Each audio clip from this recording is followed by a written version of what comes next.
Yeah, so we are continuing with the next laws of exponents. The next law of exponent is very simple to see. Actually, it does not need any explanation. If there is a product of numbers written in a bracket and it is commonly raised to some common exponent, then we can distribute that exponent to each number inside the bracket. This is our next law. So easy, no? That means you can distribute the power to all the numbers. If instead of writing two numbers, if there would have been three numbers inside the bracket, let's take an example of a into b into c into d, say four numbers, and everything is raised to m, then it will be written as a raised to m into b raised to m into c raised to m into d raised to m. Let's see this thing with an example. If it would have been 2a square b everything raised to 3, it means there are how many factors? First of all, 2 is a factor, a is a factor, and b is a factor. So 2 will be raised to 3. This power of 3 will be distributed to each and every number inside the bracket. That means 2 will be raised to 3. Then a square will be raised to 3 and b will also be raised to 3. Please see that 2 will also be raised to 3. We forget to multiply raise 2 for 3 times. So it will give 8, because 2 raised to 3 means 2 multiplied by 2 multiplied by 2, that is 8. And this gives a raised to 6 by the application of power law. A raised to 6 and b raised to 3 will be as it is. So this will be the solution for this question. This was the next law. And next to this, as there is a multiplication operation, there will be division operation. Nothing to explain about that also. If there is a division of two numbers and the entire bracket is raised to m, we can distribute that power of m to both the numbers. That means a raised to m divided by b raised to m. This thing can also be written as in upon form, like a upon b entire bracket raised to m can be written as a raised to m upon b raised to m. So nothing difficult to understand for these two properties. The only thing to remember is, if instead of multiply or a divide sign, if there is a plus or minus sign, then we can't distribute the power to all the terms, because it will make number of terms, and for that we have identities. Identities means there are some laws which are derived in algebra.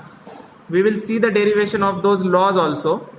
Now only we will see the derivation of the laws, and we'll see the actual reason why we can't distribute the powers if there is a plus or minus sign. But for now, remember that if there is a multiply or a divide sign, we can distribute the power to all the numbers inside and calculate the individual powers and then also multiply, or directly multiply the entire answer, get the entire product of the bracket and then directly raise to m. This is the safest way. Okay. For multiply and divide, you can distribute the powers inside the bracket. But if it is addition and subtraction, then it is not like that. For example, if I write a plus b raised to m, and here I write a raised to m plus b raised to m, they both will be unequal. Remember this thing. For plus and minus, you can't distribute the power directly, because it is totally incorrect. I am going to show the reason for this. Even if minus sign is there, then also this is not equal to a raised to m minus b raised to m. Now why this thing happens, we'll see with a clear example. We'll take an example of numbers also, and we'll see the derivation through algebra also. Let's take an example of 2 and 3. 2 plus 3 entire bracket square. What will be the value? 2 plus 3 is 5. So 5 square, which gives us 25. And if you try the right hand side, that means a raised to m and b raised to m, that means 2 square and 3 square. Calculate the individual squares. 2 square is 4, 3 square is 9, and try to add these two. The answer will be 13. Clearly the answers are not matching and it is not equal. Like that, if you would have tried for multiplication and division, the answers will match. 100% they will match. You can clearly see, if I write 2 into 3 raised to 2, it will be 6 raised to 2, which will be 36.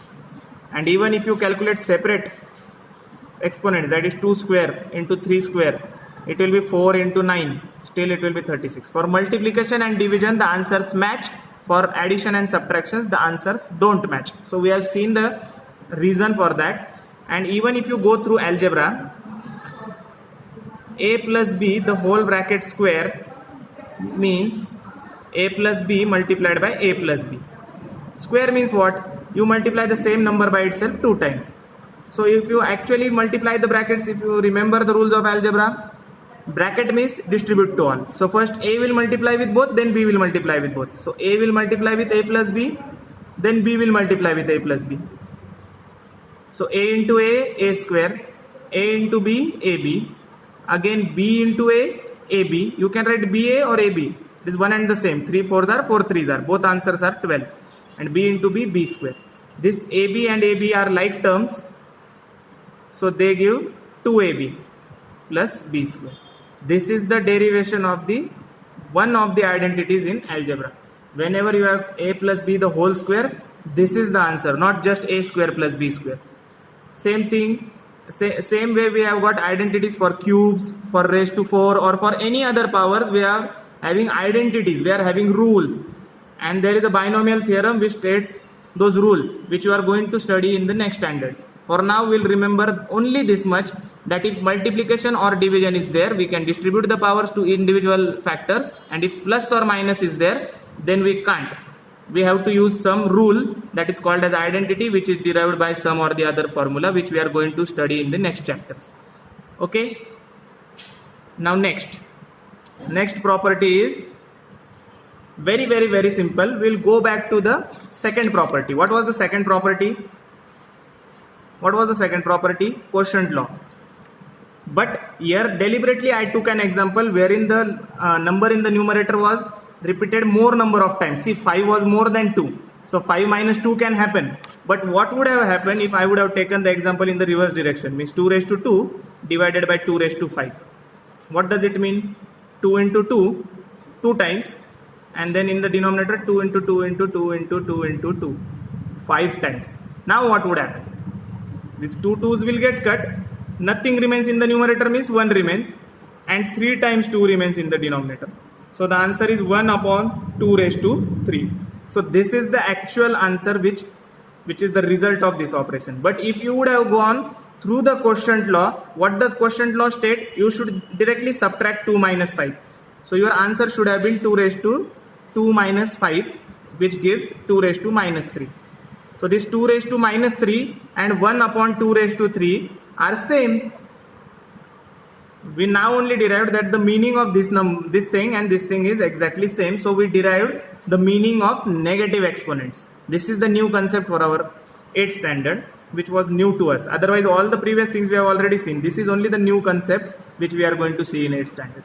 That whenever you have negative exponents, you don't have to do anything. You just have to take the reciprocal of its base. We just have to take the reciprocal of the base.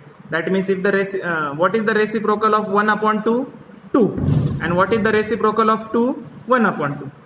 Let's see one or two more examples. It will be clear through examples. If I have 2 upon 3 raised to minus 7, what I will do is I will just write 3 upon 2. Means just reciprocate the base.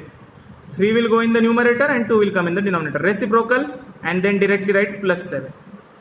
Means whenever I want to convert a negative exponent to a positive exponent, I will just take the reciprocal of the base. The power will remain as it is, only there will be a change in the sign. Any number, if I want the negative exponent to be converted to positive exponent, I will reciprocate the base. Let's take one more example. Say 5 raised to minus 3. So don't do anything, just take reciprocal of base, means reciprocal of 5. What is the reciprocal of 5? 1 upon 5. And the power will become positive. 1 raised to 3 is 1 only, 5 raised to 3 is 125. So this will be the result for this operation. Clear? So we saw negative exponents also. Now remains only one special property, which is fractional exponents. Fractional exponents. Now what is fractional exponent? For every operation there is a reverse operation in maths. For every operation, like addition is an operation, so there will be a reverse operation existing for that. That will be subtraction. If multiplication operation is there, that is repetitive addition. So there will be a reverse operation which will represent repetitive subtraction, and that is division. So same way exponents also have a reverse operation, and that reverse operation is called as root, which you already know. You know that 2 raised to 2 is equal to 4. That means 2 square is equal to 4. So what is the reverse operation? If you want to represent this in the reverse direction, how do we write? Square root of 4 is equal to 2. Actually square root of 4 is also equal to minus 2, because minus 2 into minus 2 also gives 4. So for every number there are 2 square roots. That is another part. But what I was saying is every operation has a reverse operation. If I would have written 2 raised to 3 is equal to 8, then cube root of 8 is also equal to 2. So this is the reverse operation. So every power has an opposite operation, and that operation is called as root. So there has to be some convention to represent that also. But already we have used the negative exponents to represent the reciprocal of the things. Now what is reciprocal? We have seen here.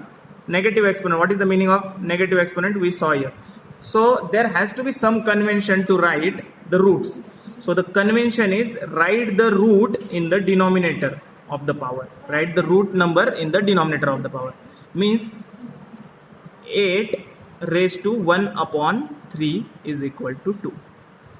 This is the convention which we are going to follow, which entire world follows. Whenever you want to represent the root of some number, you will represent that in the power only, but in the denominator.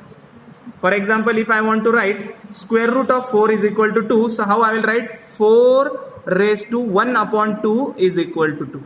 Why 1 upon 2? Because it is square root. Why I wrote here 1 upon 3? Because it is cube root. If I want to write that's 4th root of 16 is equal to 2. So how would I write this? 16 raised to 1 upon 4 is equal to 2. Or 81's 4th root. 4th root of 81 is 3. We all know this. So how I would write this? 81 raised to 1 upon 4 is equal to 3. You all know how to calculate 4th root, square root, cube root, whatever it is. How to calculate the 4th root? You just go on factorizing this.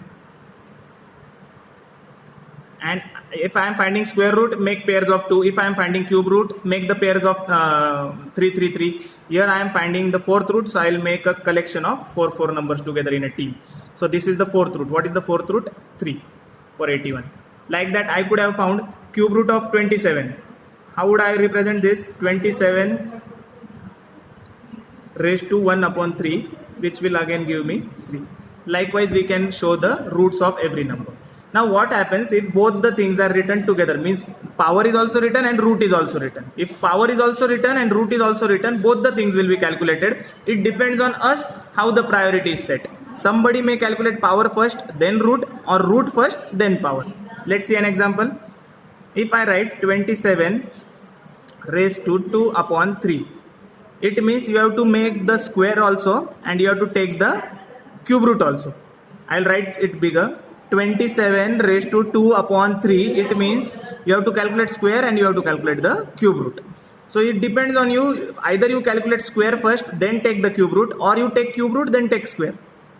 So I always go with cube root because it makes the number smaller. So what is the cube root of 27? 3. And then calculate its square. As I have already calculated the cube root, this thing will vanish. Vanish means it will be calculated. Once it is calculated, it will go off. So only the answer will come. So 27's cube root is 3, and then calculate the square of that, and that will be 9. One more way of representing this is, you could have written 27 in the factors form. Factors form means you first calculate the factors of 27 like this. So 3 is repeated how many times? 3 times. So directly write 27 as 3 cube, and then outside write 2 upon 3. Now you know the power law. Power law means multiply the powers. 2 upon, this is 3 into 2 upon 3. So this 3 and 3 will get cancelled as it is multiplication. So what remains is 3 square. This is also an easier representation of the same thing. Okay, thank you.